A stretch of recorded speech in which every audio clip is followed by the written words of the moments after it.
Muy buenas tardes, estimadas y estimados participantes. Sean todos muy bienvenidos al tercer día de actividades de esta tercera semana de globalización corporativa, una iniciativa organizada por la Facultad de Ciencias Económicas de nuestra queridísima Universidad Pedagógica de El Salvador, doctor Luis Alonso Aparicio, que agrupa las carreras de Administración de Empresas, Contaduría Pública, Mercadeo y Licenciatura en Comunicación.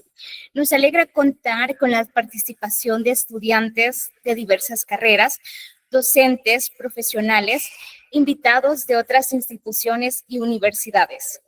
Gracias por aceptar esta invitación que busca fortalecer nuestras competencias para un mundo cada vez más conectado y profesional. Bien, para dar inicio formal a esta jornada, vamos a ceder el espacio a nuestro maestro Francisco Palencia, quien es decano de la Facultad de Ciencias Económicas, quien nos brindará unas palabras de apertura a tan enriquecedora sesión. Tengan todos muy buenas tardes, coordinadores, docentes, estudiantes, público en general que nos acompaña, a nuestro invitado especial, a Marlon Guzmán. Muchas gracias por estar acá y por compartir con nosotros. De parte de la Facultad de Ciencias Económicas, me complace pues, darle la bienvenida a todos ustedes a esta tercera semana de globalización corporativa, que pues se vuelve un espacio en el que pues continuamos nosotros impulsando el tema de la internacionalización desde diferentes ópticas. Así como les decía el día de ayer, pues nosotros vivimos en un mundo cada vez más interconectado, en un mundo en el cual, por ejemplo, la economía de un país afecta a la economía de otro o de otros países y puede tener implicaciones muy serias. De repente, pues una crisis económica en Estados Unidos pues, nos viene a afectar a nosotros directamente, o las famosas tarifas o aranceles del presidente Trump, pues cómo están afectando o cómo van a afectar pues, en un futuro. O una empresa salvadoreña, por ejemplo, que de repente pues tiene que comprar materias primas y las tiene que importar, y cómo pues, los precios pues, le pueden afectar. El tema de remesas y todo esto, pues es importante conocer pues, qué es lo que está sucediendo y cómo nos afecta a nuestra economía. O otro tema también son los avances tecnológicos, de ahí cómo estos pues pueden tener un impacto a nivel mundial, tanto un impacto positivo como también esa colita que de repente traen, que a veces aspectos ahí no tan positivos, de ahí cómo esto puede afectar la economía de cada país.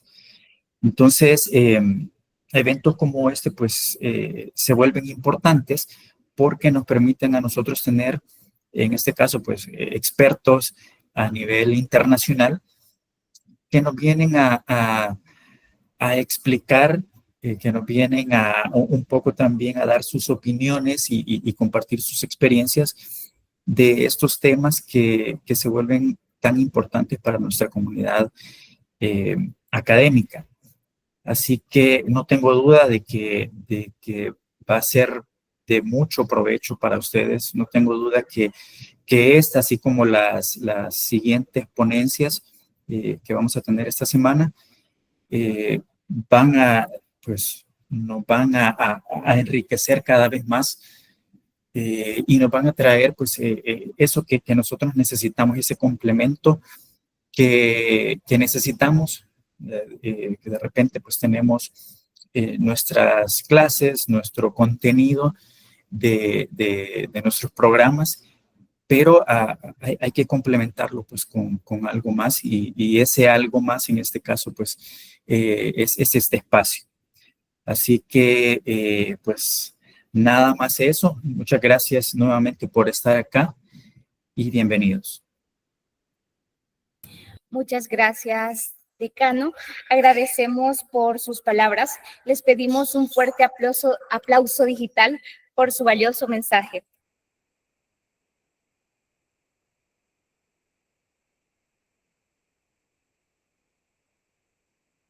Bien, aprovechamos este momento para dar la bienvenida y saludar a nuestros coordinadores de nuestras carreras. Tenemos con nosotros a la maestra Jessica Quijano, quien es coordinadora de la carrera de Administración de Empresas y coordinadora de la facultad. También damos la bienvenida a la licenciada Rebeca Brito, quien es la coordinadora de Mercadeo. Asimismo, damos la bienvenida al licenciado Jaime Rivera, quien es coordinador de la carrera de Contaduría Pública. Y por último, tenemos a nuestro queridísimo licenciado Patricio Eduardo Navas Cañada, quien es coordinador de la licenciatura en Comunicaciones. Bien, gracias por acompañarnos y por su compromiso con la formación profesional de nuestra comunidad estudiantil. Bien, sin más preámbulos, en esta jornada tenemos el honor de recibir a un destacado profesional que nos acompaña desde Nueva York, el doctor Marlon J. Guzmán Valdera, quien es originario de la República Dominicana.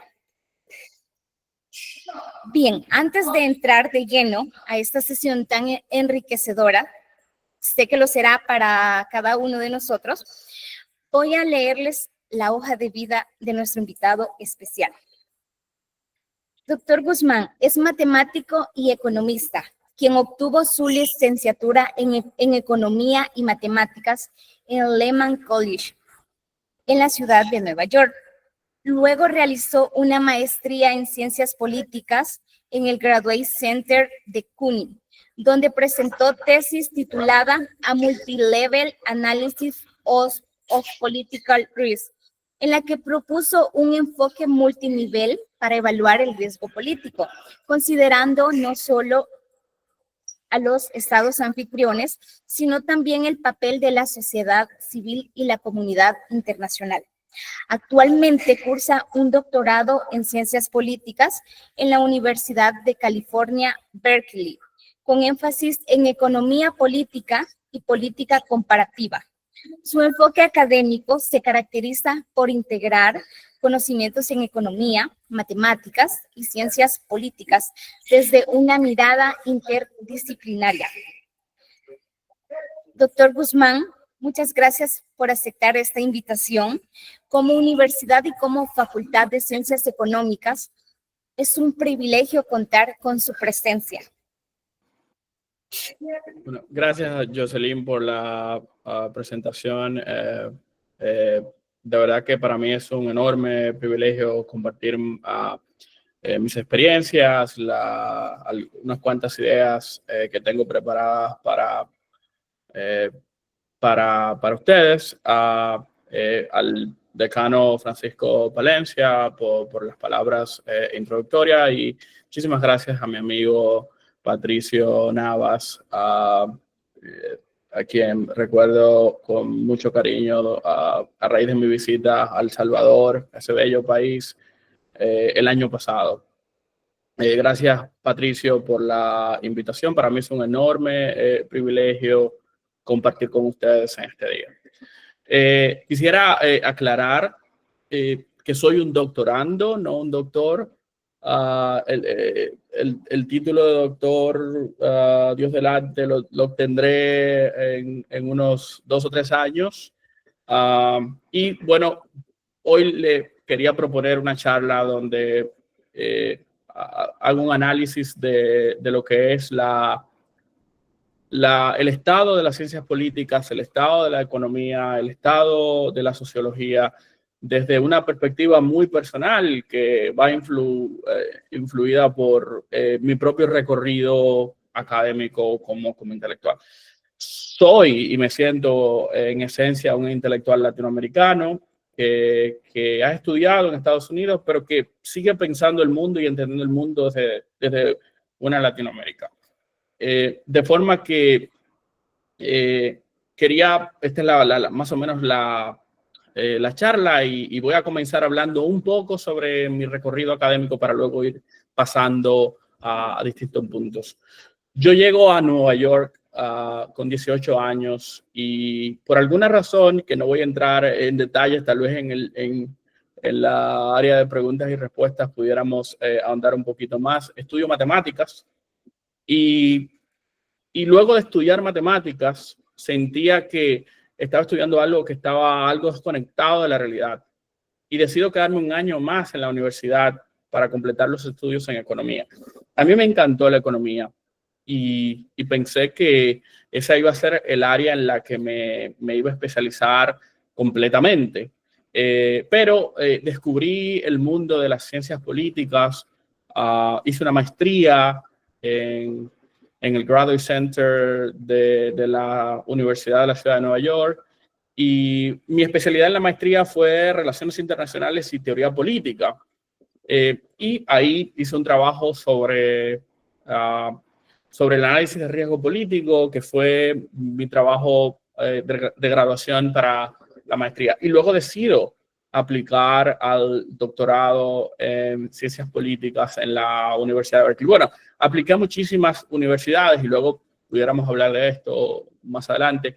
Y resulta que, bueno, no me creía que iba a tener la oportunidad de estudiar en el mismo edificio que estudiaron lumbreras de las ciencias sociales como David Collier, que iba a compartir edificio con el sociólogo Castell, que ahora no está allá, pero que ha sido un intelectual asociado con Berkeley desde mucho tiempo. Entonces, han sido 2 años de un descubrimiento enorme y yo quisiera de alguna forma compartir las cosas que desde mi perspectiva latinoamericana he venido descubriendo en estas áreas de ciencias políticas, economía, sociología, y cómo estas se van relacionando con los intereses que la industria viene generando con el trabajo que se hacen en estas facultades.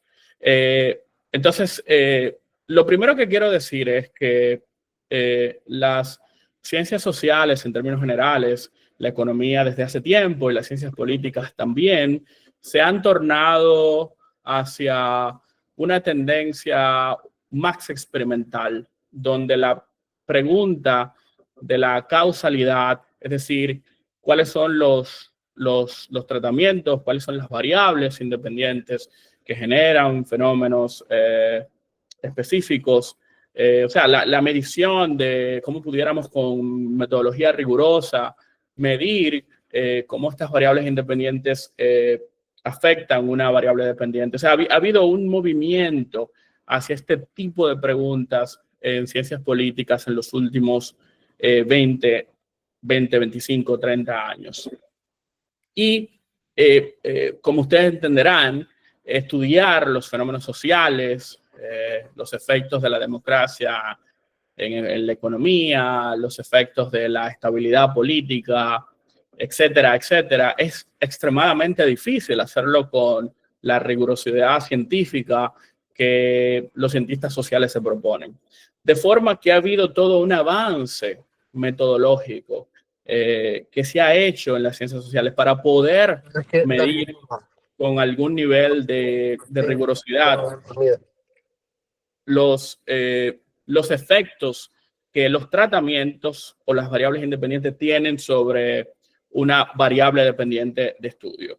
Y lo que quiero decir es que en muchos sentidos, y aquí no se espanten con lo que les voy a decir, determinar estas causas en ciencias sociales, tanto en economía como en ciencias políticas y sociología, es extremadamente difícil. Es decir, es más difícil que el mismo propósito que un científico en biología o en química o incluso en física. O sea, cuando hago una comparación en el nivel es difícil porque es difícil controlar las variables que van interactuando en una sociedad. Los científicos, los que estudian ciencias naturales, pueden controlar los ambientes. Y al controlar los ambientes, pueden generar un tratamiento, pueden hacer que una variable independiente intervenga y pueden medir si esa variable independiente tiene o no un efecto sobre la variable dependiente, sobre el outcome, sobre el fenómeno que se quiere estudiar. En ciencias sociales no podemos controlar todas las variables, de forma que este procedimiento científico se hace difícil. En este sentido, ha habido avances y yo quisiera primero compartir un poquito sobre estos avances para luego hablar de el estado de la economía, el estado de las ciencias políticas y el estado de la sociología y cómo estas van interactuando con la industria. Lo primero que yo quería decir en este sentido es que ha habido un avance de carácter experimental donde se hacen, bueno, el tema de los experimentos, donde se hacen diseños en ambientes controlados, donde los participantes toman decisiones en condiciones específicas. O sea, tengo un grupo de control y tengo un grupo que tiene una interacción con un tratamiento o con una variable independiente, y luego entonces mido el efecto que este tratamiento tiene sobre el comportamiento de los sujetos estudiados. La ventaja de los experimentos es obviamente que hay control alto del entorno y que también se pueden replicar. Es decir, que si hago un experimento correctamente, alguien en otro lugar puede replicar el experimento y ver si se consigue algún nivel de resultado similar, y se debería, ¿no? En un experimento bien hecho. El problema a veces con estos experimentos bien controlados en ciencias sociales es el problema de la validez externa, external validity, que es, ok, en el contexto experimental donde estoy haciendo la medición, consigo un resultado específico, pero en la sociedad, ¿cuánto se puede traducir esto? Bueno, eso es una pregunta que no entraremos, pero que siempre es importante analizar. El otro tipo de experimentos que se hace, bueno, son los experimentos de campo, donde se pone a una comunidad o se pone a un conjunto de casas aleatoriamente elegidas a interactuar con un tratamiento y se hace una medición entonces de la variable dependiente. Y aquí, bueno, se hacen estos experimentos en contextos naturales, no en un laboratorio, y como se hacen en los contextos naturales, se pudiera hablar de mayor nivel de validez externa. El otro tipo de experimentos que los sociólogos a veces se ríen de esta forma de experimentación son los experimentos de encuestas, donde se tiene un grupo de control y se tiene un grupo afectado con el tratamiento, y a los grupos afectados por el tratamiento se les presenta un ambiente o se les presenta un escenario distinto que está supuesto a generar una modificación en la respuesta de los entrevistados, y de esta forma entonces se puede ver si hay variación en el comportamiento de los entrevistados. Por último, están los experimentos naturales, donde el científico no necesariamente está haciendo el experimento, sino que sucede por casi casualidad. Y el científico social lo que hace es que busca los datos de ese experimento natural y mide si esa intervención natural tiene algún efecto sobre el tema, sobre la variable dependiente que estemos estudiando. Generalmente estas intervenciones en los experimentos naturales son shocks externos o son a veces decisiones institucionales que simulan aplicación aleatoria del tratamiento. Ahora, no siempre se pueden generar experimentos en ciencias sociales. Hay algunas preguntas donde efectivamente se pueden diseñar experimentos para medir si una variable independiente, si una causa específica es efectiva para la realización de un outcome o para la realización de un evento en concreto. Cuando esto no se puede, entonces existen métodos estadísticos y hablamos de algunos de estos métodos como diseños causi experimentales, es decir, no son experimentos concretamente, pero con manipulación de la data pudiéramos generar mediciones casi experimentales. Uno de estos cuasi experimentos es efectivamente el que ya mencioné, el experimento natural, que efectivamente no es un experimento común y corriente, pero tiene características cuasi experimentales. La otra metodología que se utiliza son las diferencias en diferencias, donde se requiere datos antes y después del tratamiento en grupos tratados y de control. Por ejemplo, uno pudiera medir el efecto que tiene sobre el desempleo. Y hay un estudio, lo que pasa es que no recuerdo el nombre concretamente, pero un estudio que mide, utilizando diferencias en diferencias, el efecto que tiene sobre el desempleo, el aumento de los salarios mínimos, y se hace un análisis entre Pensilvania y New Jersey, que son estados vecinos, y bueno, hubo aumentos del salario mínimo en New Jersey, y la expectativa que había era que al aumentar los salarios mínimos, naturalmente deberíamos ver una disminución en los desempleos, en el desempleo, bueno, un aumento del desempleo, perdón, una disminución en la empleabilidad, y no se ve eso, no se ve eso. Bueno, aquí hay un diseño de diferencias entre buscando dos estados vecinos que comparten frontera con cualidades geográficas similares, y que el cambio de una política específica, como es el aumento del salario mínimo, bueno, no generó ese efecto que en algunos modelos económicos se teoriza de aumento de desempleo. Esa es una diferencia en diferencia. El otro tipo y ya voy a terminar con esta parte un poco aburrida de la charla, luego pasaría a algo un poco más entretenido, es la regresión discontinua, donde se usa un umbral de corte que asigna un tratamiento. Por ejemplo, uno pudiera uno pudiera pensar en elecciones, entonces partidos que ganan por poco diferencial las elecciones, es decir, con un 50.3 versus partidos que ganan o que pierden con un 49.5, es decir, muy cerca del umbral de victoria.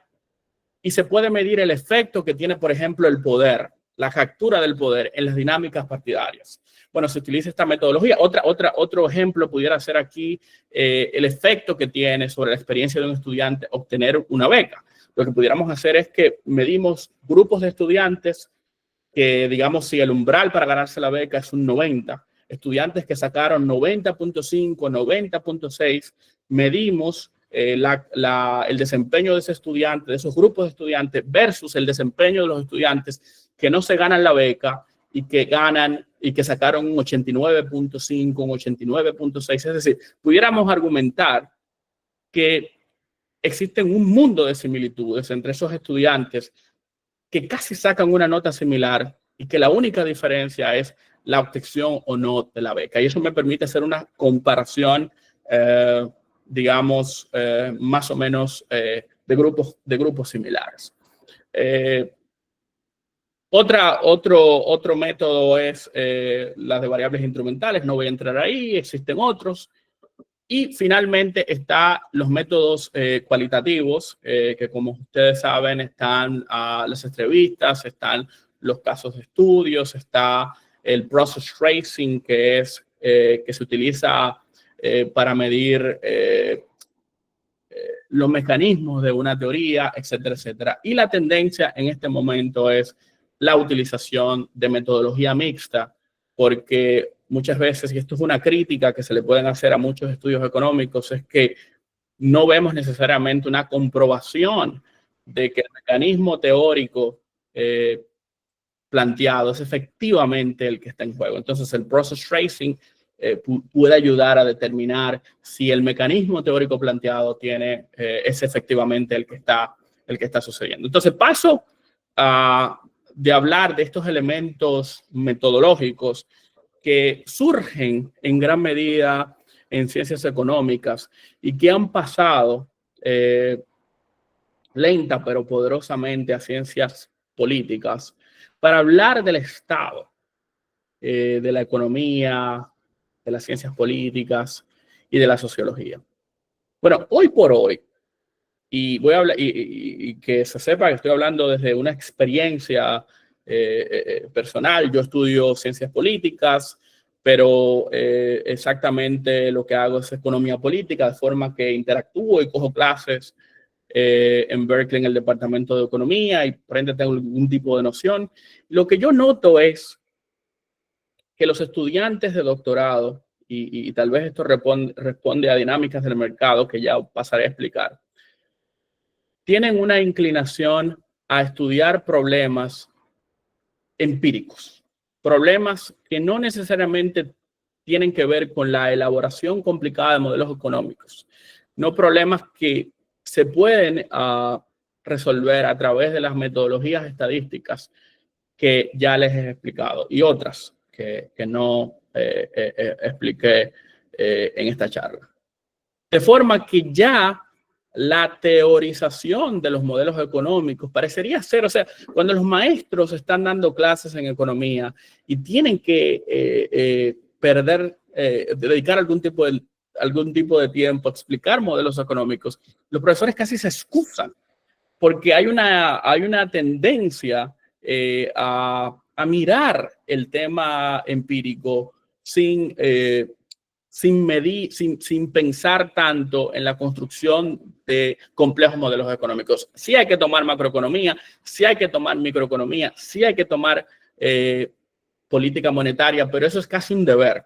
Los intereses están en utilizar, y aquí trato de resumir la situación del estado de la economía, es en utilizar esos modelos efectivos que tienen los economistas para estudiar las problemáticas que se ven en sociología, que se ven en ciencias políticas. Hace unas semanas, en una charla entre estudiosos de la economía, desde la perspectiva de la sociología, desde las ciencias políticas, surge un colega economista que definió la economía no necesariamente como un grupo de dogmas, dogma no, pero como un grupo de ideas, sino la definió en términos metodológicos. O sea, los economistas lo que tenemos es métodos y utilizamos estos métodos para estudiar lo que sea. Es decir, lo que a mí me define como economista no es hablar sobre temas económicos, es utilizar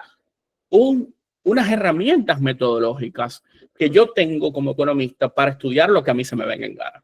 Y esto es muy importante, es decir, la definición del economista contemporáneo, no como el poseedor o como quien maneja una conceptualización de la economía específica, sino como quien posee en su toolkit, en su cartera, en su mochila, un conjunto de métodos estadísticos que le permiten estudiar lo que sea.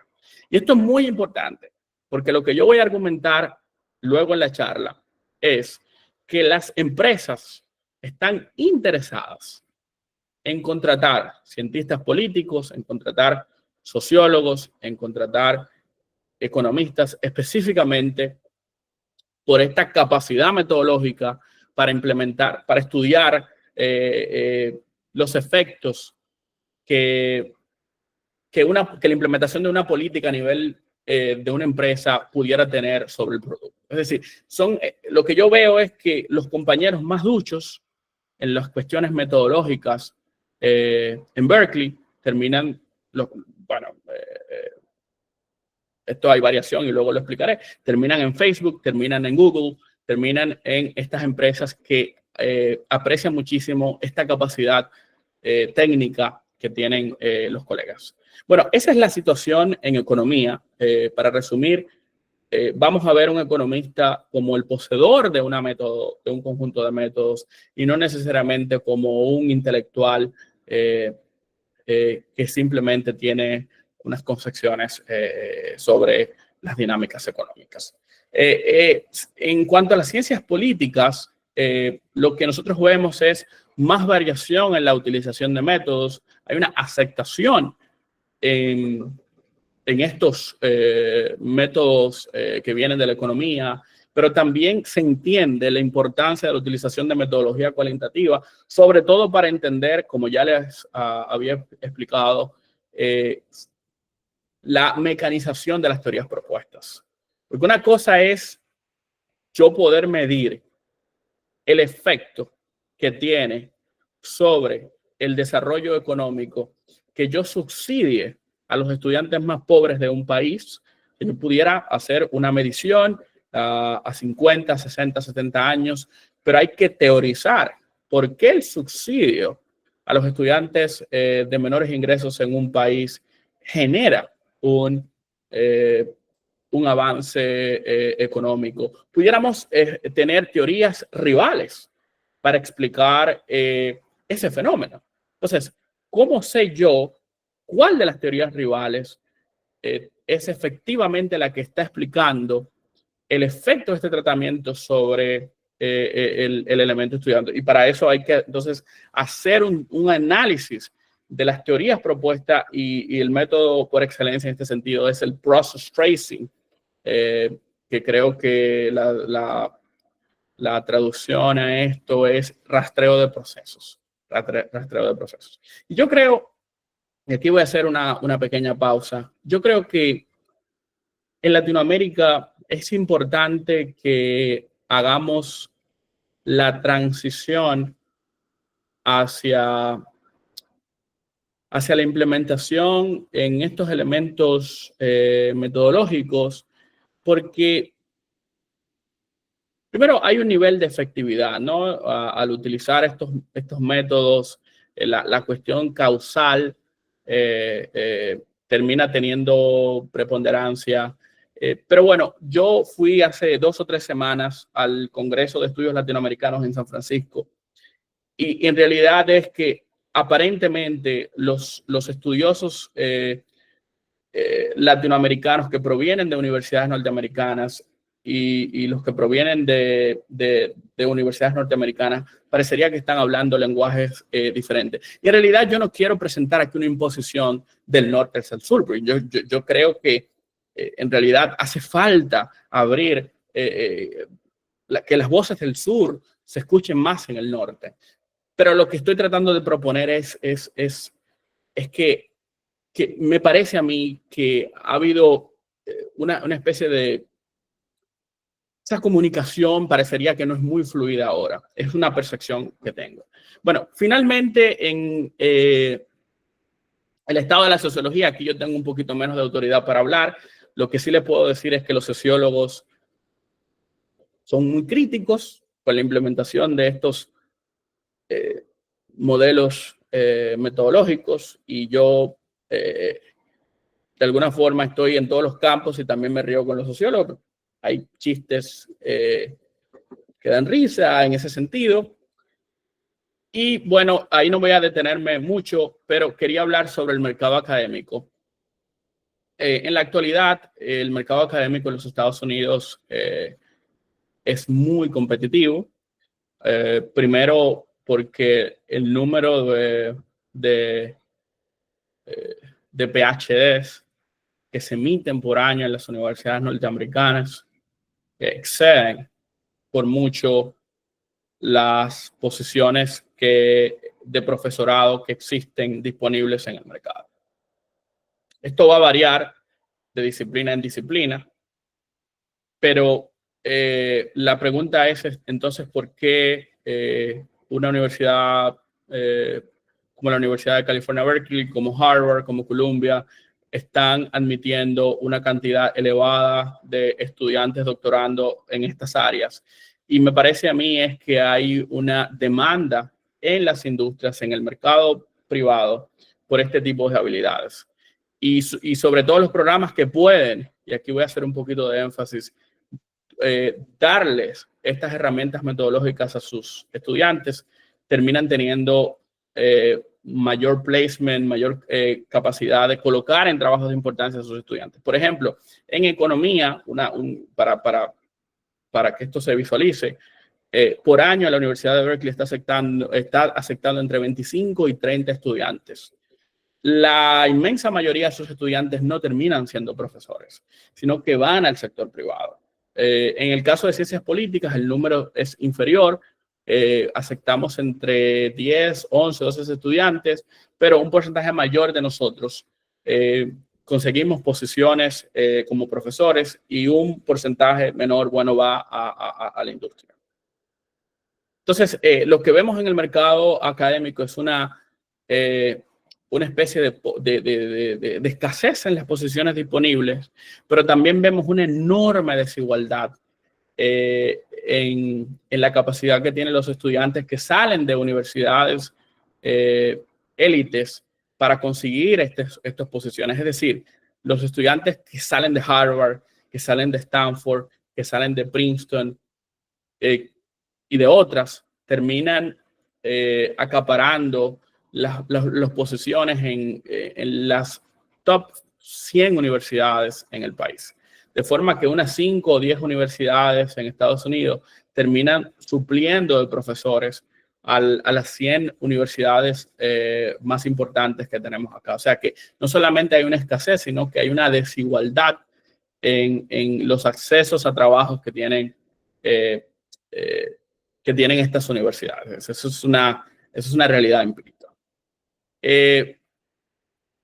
Entonces ya hablé del tema de las transferencias de habilidades metodológicas a las industrias y quiero terminar con 2 puntos. El primero es, hay una área que va creciendo, sobre todo con los cambios políticos que se han dado en el mundo, y es el área de riesgo político. Básicamente, lo que el analista de riesgo político examina es los riesgos de carácter económicos, financieros, que una compañía puede tener a raíz de cambios en las políticas que se implementen en un país. Es decir, una multinacional de Estados Unidos, de Francia o incluso de Brasil, que llegue a El Salvador o que llegue a la República Dominicana, está interesado en tener alguna capacidad de predicción sobre las políticas que los gobiernos municipales, que los gobiernos nacionales van a implementar, porque esto va a tener un efecto directo en los márgenes de ganancia de estas empresas. De forma que con el aumento de riesgo político que se ha dado a raíz de los cambios de los polos hegemónicos en el mundo, o sea, la competencia entre China y Estados Unidos, la guerra en Ucrania, el surgimiento nuevamente de un Brasil que es parte del BRIC. Esto ha elevado la tasa de riesgo político y hay una necesidad en este momento de analistas que tengan conocimiento específico de sus países para poder dar asesoría a estas empresas. Lo que tocaría es que de alguna forma estos analistas puedan hablar un lenguaje en común, una lengua franca, que permita educar a estas empresas sobre los riesgos que sus empresas tienen localmente. Y quería terminar finalmente con la siguiente exhortación. Yo veo y aplaudo muchísimo que los estudiantes de México, los estudiantes de Argentina, de Brasil, están constantemente entrando a programas de doctorado en las mejores universidades de Estados Unidos, universidades medias, en todas las universidades uno encuentra una cantidad importante de estudiantes de estos países. Y lo que yo vengo investigando es que hay una intencionalidad en estas instituciones, no solamente de formar y de entrar en comunicación con estos departamentos de alto nivel y de mediano nivel en Estados Unidos, sino que, bueno, hay toda una guía que se le da a esos estudiantes para que apliquen. Y yo quería terminar la charla haciéndole una exhortación a ustedes a que consideren la posibilidad de presentar aplicaciones a programas de doctorado en Estados Unidos, en cualquier tipo de universidad y a cualquier tipo de programa. Yo creo que las ofertas económicas, yo quisiera aclarar aquí que los programas de doctorado son pagos, o sea, el estudiante no tiene que pagar matrícula, sino incluso devenga un salario, de forma que es una especie de empleo que le permite a uno vivir con cierto nivel de dignidad. Y yo quisiera terminar poniéndome al servicio de ustedes. Ojalá que mi email ustedes puedan tener acceso al mismo. Yo estaría encantado de asesorar a cualquier estudiante que tenga un interés en entrar a alguna institución a doctorarse. Nada, esa es la charla. Pudiéramos hablar, si quieren, de lo que ya he venido conversando, pero también de las cuestiones del modelo económico dominicano, que no la traté y a mí me dio la percepción, y tengo la percepción, de que El Salvador es un país que intensamente está buscando la vía del desarrollo económico. Me da esta impresión no solamente al hablar con los funcionarios de mediano nivel y de alto nivel en El Salvador, sino también con el empresariado, que ha dicho que encuentra en el gobierno alguna especie de voluntad positiva en ayudarlos. Bueno, estoy a la disposición de ustedes para cualquier tipo de pregunta. Muchas gracias, doctor. Sin duda alguna fue una sesión muy enriquecedora. Me llamaba la atención lo que comentaba de la demanda que existe en Estados Unidos con respecto al mercado académico. Mencionaba que solo 25, 30 alumnos son aceptados en la Universidad de Berkeley. Es realmente interesante, ¿no? Ver la demanda. Bueno, sí, las aplicaciones generalmente, esto va a cambiar de programa en programa. En economía, me parece que las aplicaciones por año son entre 700, 800 aplicaciones. En el Departamento de Ciencias Políticas, nosotros recibimos unos 300, 400 aplicaciones en un buen año. Ya le dije el número de admisión. Pero lo que yo estoy seguro que sería muy interesante, tanto en los departamentos de Economía, de Sociología y de Ciencias Políticas, es la aplicación de estudiantes centroamericanos. Porque Centroamérica casi no aparece en los estudios, en la parte empírica de los tratados que uno lee. Y esto es porque hay un desconocimiento enorme de las dinámicas políticas y económicas y sociales que se dan en Centroamérica. Los intelectuales en estas áreas generalmente tratan a Brasil, tratan a México, tratan a Colombia, Argentina, que son casos más conocidos, pero se pasan por encima a Centroamérica y el Caribe. Yo creo que esas voces centroamericanas, esas voces caribeñas, son absolutamente necesarias, y yo creo que hay una parte de la data de estudios sobre fenómenos latinoamericanos que no son explicados para los casos centroamericanos y caribeños. Yo creo que profesionales con especialización en las cuestiones centroamericanas y caribeñas son absolutamente necesarios y demandados en el mercado académico norteamericano.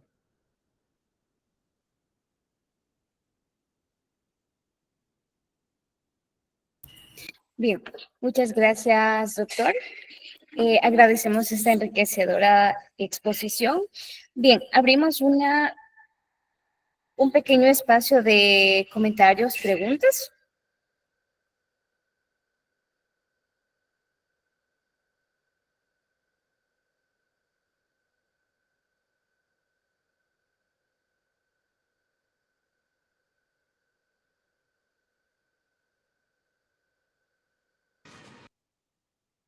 Bueno, yo solamente quiero agradecer mi estimado doctorante Marlon.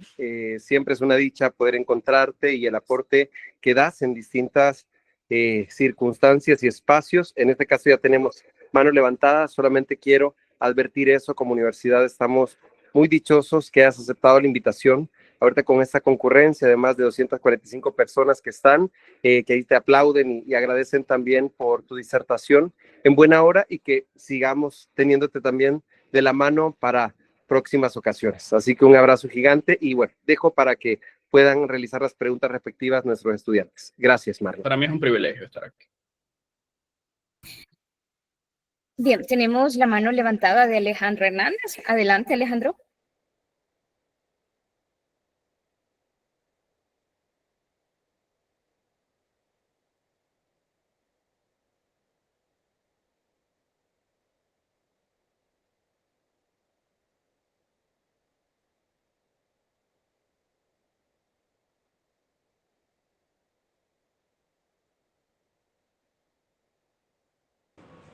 Hola, Alejandro, ¿tiene Sí, preguntas? sí, Puede abrir micrófono. sí. Adelante, adelante. Es que tenía el micrófono apagado, perdón. Ahí está, perfecto. Y yo dando todo el discurso.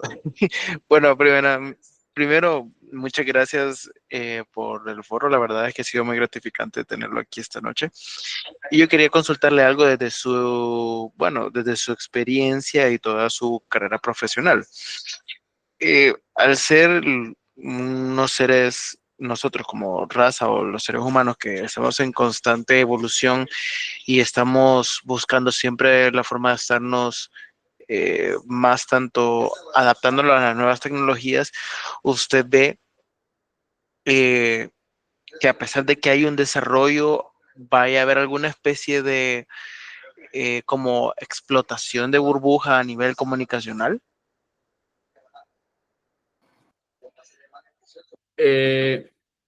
A nivel comunicacional, ¿te refieres a una explotación de burbujas en el mercado de acciones de empresas que están en estas industrias? O si pudieras aclarar un poquito más, Alejandro. Sí, así como usted lo plantea.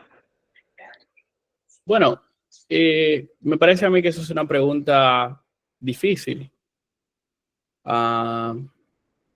Burbujas en el mercado comunicacional. Bueno, y voy a hablar del mercado de las tecnologías, redes sociales, Facebook, Google.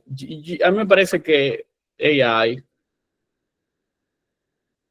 lo que va a hacer es que va a permitir que los servicios que estas empresas ofrecen sean más eficientes y sean más baratos. Y al ser más barato, permiten niveles de demanda superiores, por ende, márgenes de ganancias previsiblemente mejores. Y yo lo que creo es que la intervención de AI va a impulsar estas empresas.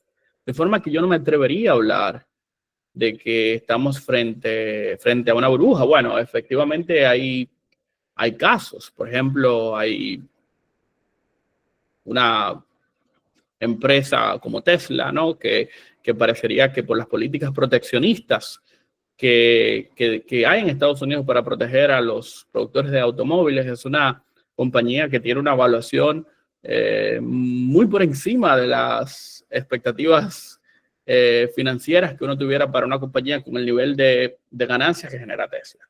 Pero en la inmensa mayoría de los casos, lo que veo es compañías que van adaptándose a la utilización de la inteligencia artificial. Hay unas que están un poquito más rezagadas, como Apple, pero hay un claro movimiento hacia la implementación de esto. Y quisiera decir otra cosita sobre inteligencia artificial. Yo creo que la inteligencia artificial lo que está haciendo es que nos está permitiendo hacer más cosas. Es decir, muchos de estos modelos estadísticos que yo le acabo de pasar por encima, requerían que el técnico tuviera una larga experiencia en programación. Y todavía hay que tener experiencia en programación. Hay que hacer algo de Python, hay que hacer algo de R, hay que entender lo que uno está haciendo, pero no hay que ser doctor en programación ya para implementar complejos modelos estadísticos. Porque AI ayuda con esto, y si el modelo de AI que se está utilizando no sabe la implementación de una metodología en específica, se la puedes enseñar. Y al enseñársela te ayuda a hacerlo. De forma que yo veo mayores niveles de eficiencia en empresas, pero también mayores niveles de eficiencia para los técnicos en distintos niveles. Sí, hacía la pregunta porque me parece interesante cómo la utilización de las IA está creciendo. Entonces, al final, yo lo veía y lo veo como una especie de burbuja, porque al final también es así el mercado. Muchas veces se crean burbujas, como también el mercado inmobiliario, que es una enorme burbuja que está solo aumentando y está creciendo. Entonces, igualmente es el mercado en cuanto a cómo las grandes empresas o las empresas están cada vez aplicándose la IA. Y es como se dice, sí, se están haciendo mucho más productivos, pero al mismo tiempo es como interesante cómo esto ha crecido de forma exponencial. Sí, bueno, en ese sentido, permíteme agregar un comentario. Tal vez tienes razón por lo siguiente. Sabes que los valores que vemos en los mercados de valores siempre son valores a futuro, son las expectativas que tienen los inversionistas sobre la capacidad de ganancia que tiene una empresa en el futuro. Siempre es un reflejo de eso. Entonces, el precio de las acciones van constantemente ajustándose a esa expectativa. Bueno, si en algún momento nosotros descubrimos que la frontera de implementación tecnológica de AI es mucho menor que la que estamos prediciendo, y estamos prediciendo cosas increíbles, como robots que puedan sustituir muchísimas actividades humanas. Bueno, si esas expectativas están equivocadas, pudiéramos efectivamente estar hablando sobre una burbuja. Lo que estaría uno que debería estar uno atento a ver si hay un ajuste hacia la baja de esas expectativas, y si es así, entonces eso pudiera ser una señal para irse en short y esperar efectivamente un descenso en los valores de mercado. Eso pudiera ser algo interesante, Alejandro.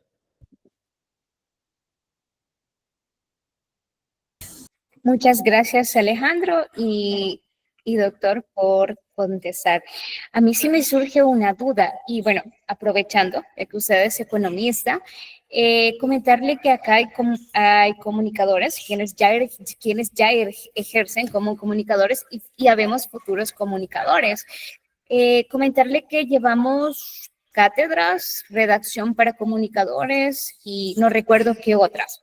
Como lo dije, aprovechando que usted es economista, sí me surge una pregunta. ¿Cuál es la importancia de abordar el periodismo económico? Y lo consulto porque llevamos, lo mencioné anteriormente, cátedras como redacción para comunicadores, redacción periodística, creo. Bueno, a mí me parece que hay una demanda y una necesidad de hacer buen periodismo económico y financiero. Primero porque hay que admitir que hay una complejidad en los mercados financieros, hay una curva de aprendizaje muy alta, y esto hace que existan especies de vendedores de sueño que le venden metodologías de inversión a las personas, prometiéndole rentabilidades anormales de 15, 20%, 30%. Y yo creo que eso es falta de información. Y hay una democratización, o sea, en la conectividad global que tenemos. Yo tengo grupos de amigos en República Dominicana que invierten directamente en los mercados de Nueva York, en Wall Street. Y yo me imagino que pasa lo mismo en El Salvador, y que pasaría en cualquier lugar del mundo. Y hay una democratización en esa dirección.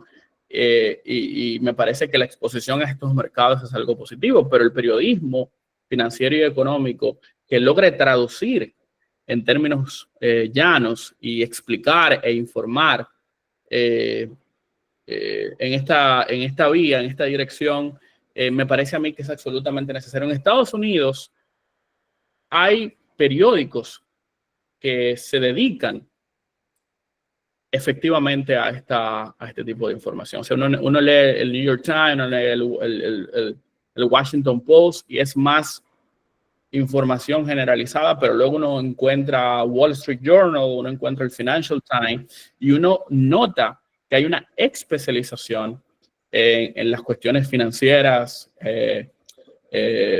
y económicas. Dependiendo del tipo de periódico que usted esté leyendo en el tren de Nueva York, ya usted sabe qué tipo de carrera tiene la persona. Si está leyendo el Wall Street Journal o el Financial Times, está en economía o en finanzas. Creo que hay algunas preguntas en el chat. No las puedo ver, pero si la puedes leer, Jocelyn, estaría feliz de responder. De acuerdo, muchas gracias. Sí, tenemos una pregunta de José A. Vázquez. Hola, buenas tardes. Le quería preguntar al doctor qué se puede esperar a largo plazo sobre los aranceles al mundo del presidente Trump.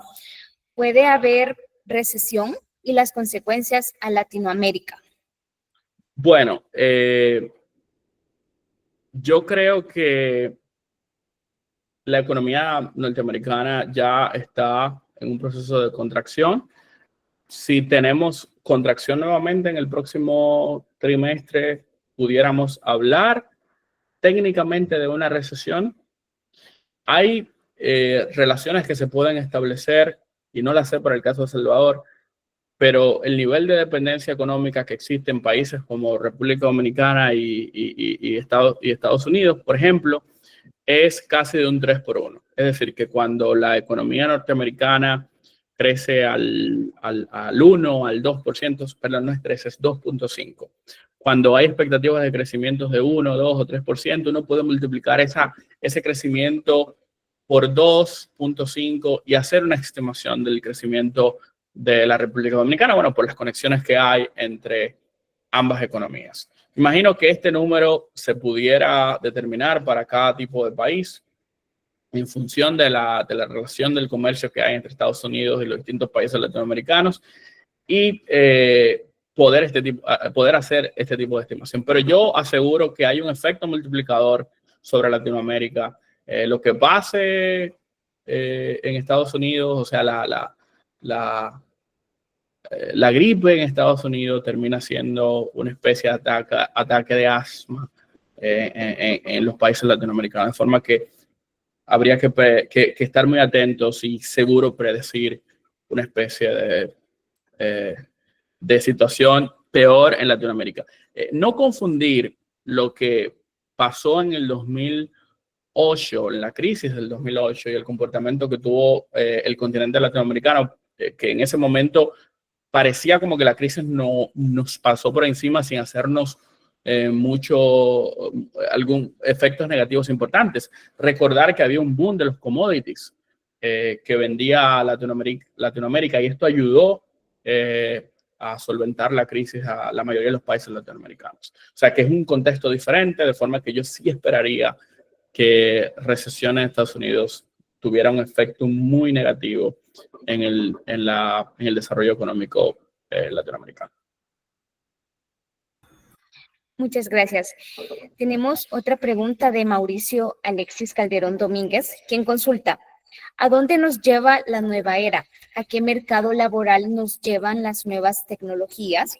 ¿Cuál es la ruta de seguir para orientar a nuestros hijos? Las tradicionales, llámese contadores, administrativos, mercadólogos o los nuevos diseñadores, community managers. Yo leí un paper recientemente donde unos economistas accedieron a una data privilegiada sobre los dueños de yates en Estados Unidos. O sea, uno asume que quien tiene un yate atracado, parqueado, atracado, creo que es la palabra adecuada, en un puerto, tiene que tener dinero. Y lo que descubrieron estos economistas es que la mayoría de los dueños de estos yates no eran personas que trabajaban en finanzas o en los sectores tecnológicos, sino que eran personas que tenían empresas, lo que le llaman blue collar work, like áreas, es decir, áreas como construcción, áreas de trabajo manual. Pero no estamos hablando de trabajadores simples, sino estamos hablando de dueños de empresas, de estas empresas medianas que tenían niveles de competitividad en una región específica. Es decir, en Estados Unidos la mayoría de los ricos no están ni en finanzas ni en tech, sino que son dueños de empresas que tienen este tipo de características. Bueno, esa es la característica de Estados Unidos. Y con esto yo no quiero decir que esto tiene replicación en el resto de los países latinoamericanos. Hay que recordar que Estados Unidos tiene una maduración de desarrollo económico muy, muy sui generis. Y eso es lo que funciona en Estados Unidos. Y quiero aclarar dos cosas. O sea, con esto yo no estoy diciendo que no hay que estudiar. Hay que estudiar. Hay que estudiar. Sobre todo para poder tener perspectivas y poder tener una participación inteligente como administradores de empresas. Pero también los países necesitan de aumentar el capital humano. Y hay que formar a la gente en programación, hay que formar buenos ingenieros para englobar, ¿no? Yo creo que los ingenieros que tengan capacidad de innovar, pero también de traducir las innovaciones que se van dando en ciertas áreas y que puedan entonces ofrecer un servicio a nivel local, haciendo manipulación de esas innovaciones. Yo creo que eso seguirá en ascenso y es necesario en los países para alcanzar niveles de desarrollo.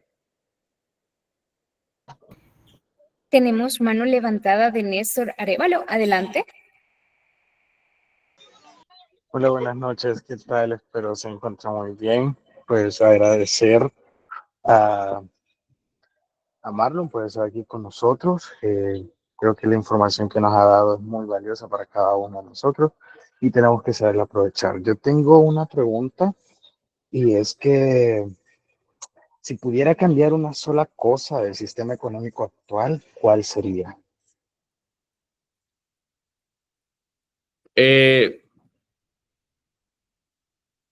Yo creo que, y voy a hablar de Estados Unidos, yo cambiaría el nivel de ayudas económicas no condicionadas que Estados Unidos le da a los ciudadanos empobrecidos. ¿A qué me refiero con esta idea de ayudas no condicionadas? Bueno, se dan apartamentos, casas a bajo costo, está todo el sistema de housing económico, se dan transferencias directas a familias para que compren alimentos, pero no hay un condicionante aquí. Aquí no se le exigen a las cabezas de hogares retorno en función de estas ayudas. O sea, para mí estas ayudas son esenciales. Los niños necesitan niveles calóricos mínimos para poder pensar, para poder desarrollarse. Pero hay que exigirle a los beneficiarios de estas ayudas que le den un retorno al Estado. Y el retorno que nosotros queremos es responsabilidad con las notas de los estudiantes, niveles de asistencia, que los niños no falten, que vayan con un mínimo de cuidado a la escuela.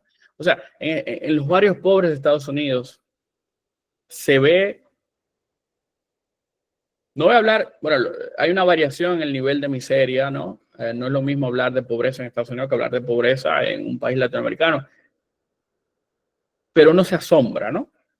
Y yo creo que por no condicionar las ayudas económicas que Estados Unidos, que el Estado le ofrece a estas familias empobrecidas, creo que no estamos teniendo el retorno adecuado que desearíamos. Yo diría que condicionar estas ayudas a cuestiones que se puedan medir, niveles de asistencia por año del niño, algún tipo de exigencia a nivel de notas, hay que exigir. Yo diría que eso sería lo que yo cambiaría. Y hay evidencia empírica, o sea, hay evidencia empírica de que cuando uno da ayuda, cuando el Estado da ayuda y uno condiciona estas ayudas pidiendo rendimiento, esto genera el outcome deseado de desarrollo.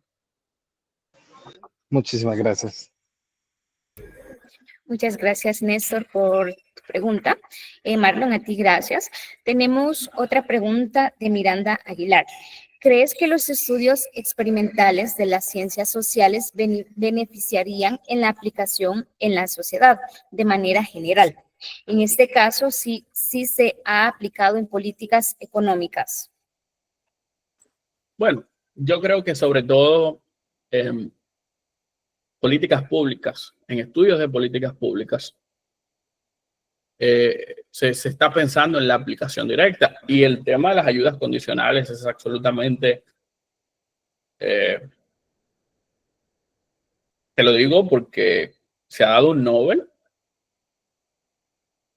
porque utilizando esta metodología rigurosa se han medido los resultados de dar ayudas condicionadas. O sea, ahí hay una aplicación directa. Ahora, no siempre se estudian cuestiones que tienen este nivel de aplicabilidad. Por ejemplo, yo estoy muy interesado en la variación en Latinoamérica de los sindicatos empresariales. No sé si están familiarizados con este término de los sindicatos empresariales, que en Estados Unidos no se usa. Siempre tengo que traducir a qué me refiero, pero básicamente son las organizaciones de los empresarios. ¿Por qué en México los empresarios se organizan tan bien? ¿Por qué en la República Dominicana hay un nivel de organización tan hegemónica, pero en Colombia hay alto nivel de organización, pero no hay necesariamente grupos hegemónicos? Yo creo que aquí la aplicación es cuestionable, pero es un tema que me apasiona como académico. Pero yo quiero tal vez compartir el espíritu de la pregunta, porque una de las críticas que yo le tengo muchas veces a mis compañeros, a mis colegas, es que nos fundimos en estas exigencias metodológicas, en estudiar fenómenos a los cuales se le pueden aplicar esta metodología, y nos quedamos ausentes de debates que son absolutamente importantes. Es decir, yo creo que en la medida que hay que hacerlo con mesura, en la medida en que se pueda, la aplicación de estos métodos para obtener causalidad es importante, pero no podemos obsesionarnos. En ese sentido, yo soy una persona muy liberal. Muchas gracias, doctor. Tenemos un comentario de Malu Hernández. Gracias por incentivarnos a estudiar y tener miras al futuro. Es cuestionarte que los jóvenes de nuestros países no han soñado por ir más allá.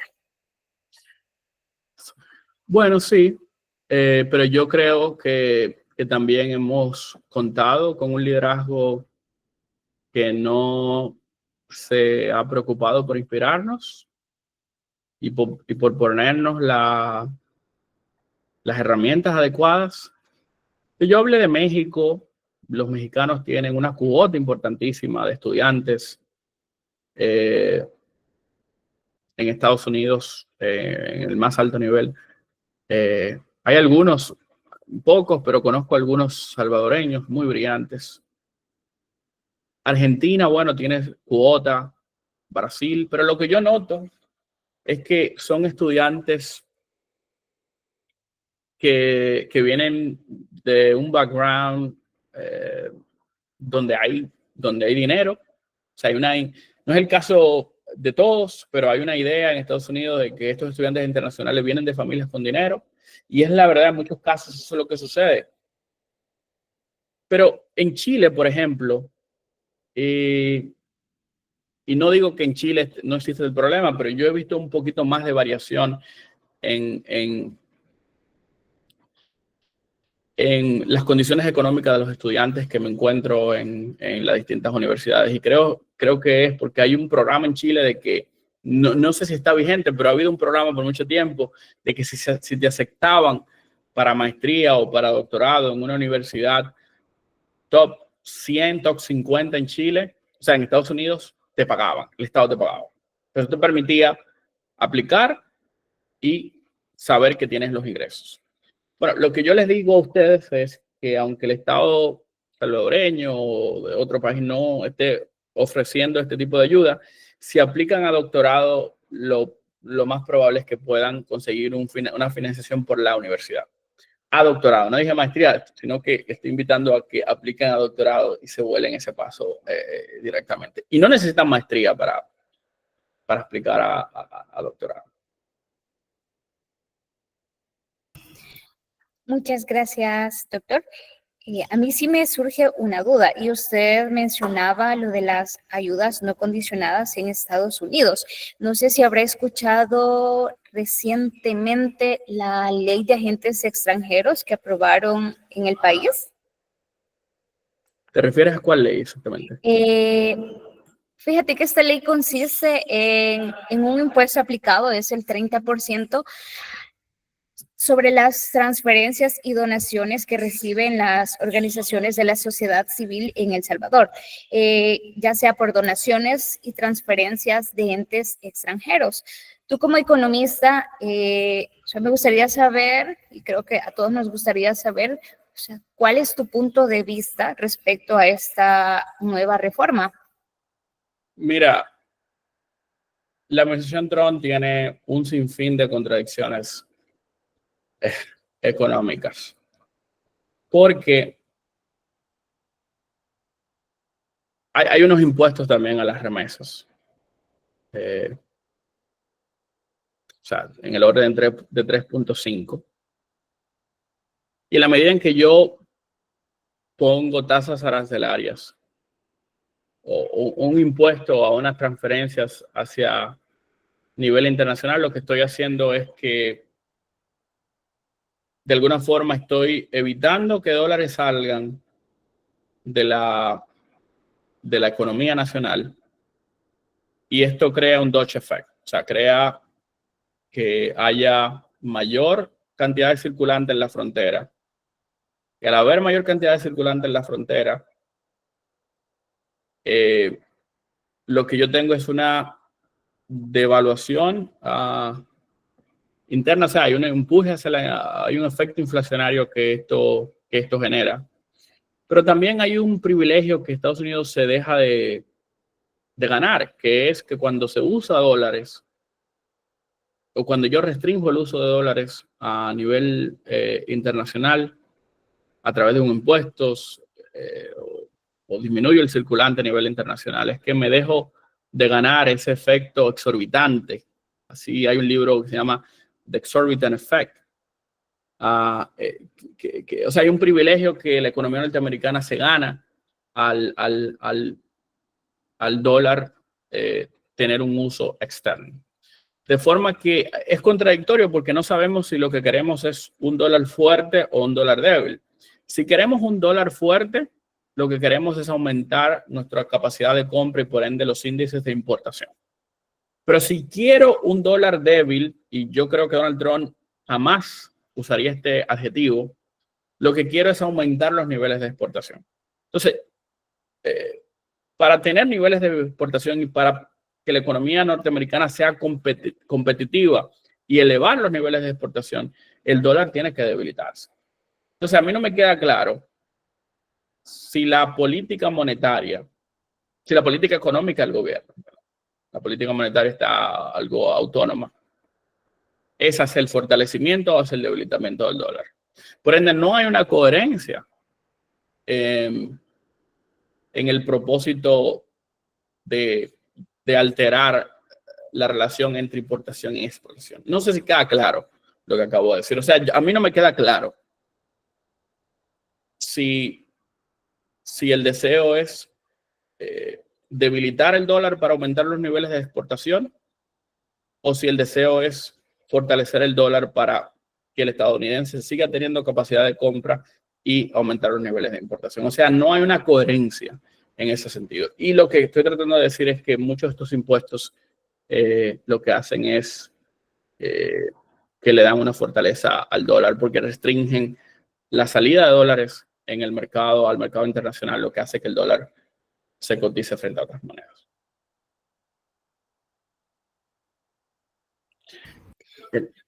Sobre el nombre del libro, un momentico.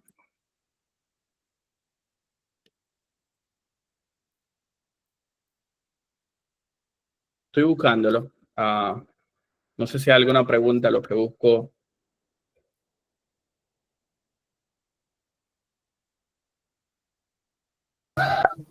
Bien, si no hay más preguntas, agradecemos profundamente, doctor Guzmán, por su tiempo y por compartir sus conocimientos con nosotros. Sin duda alguna, creemos y consideramos que fue una sesión muy enriquecedora.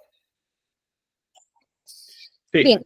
Me ha hecho una pregunta sobre el libro. El autor es Barry H. Green, que es uno de mis profesores. Mataría si sabe que he tenido que googlear su nombre. Barry H. Green es el autor del libro. Bien. Muchas gracias, doctor. Como muestra de gratitud y reconocimiento, hacemos entrega de un diploma de participación. Si me permiten, voy a compartir pantalla en ese momento.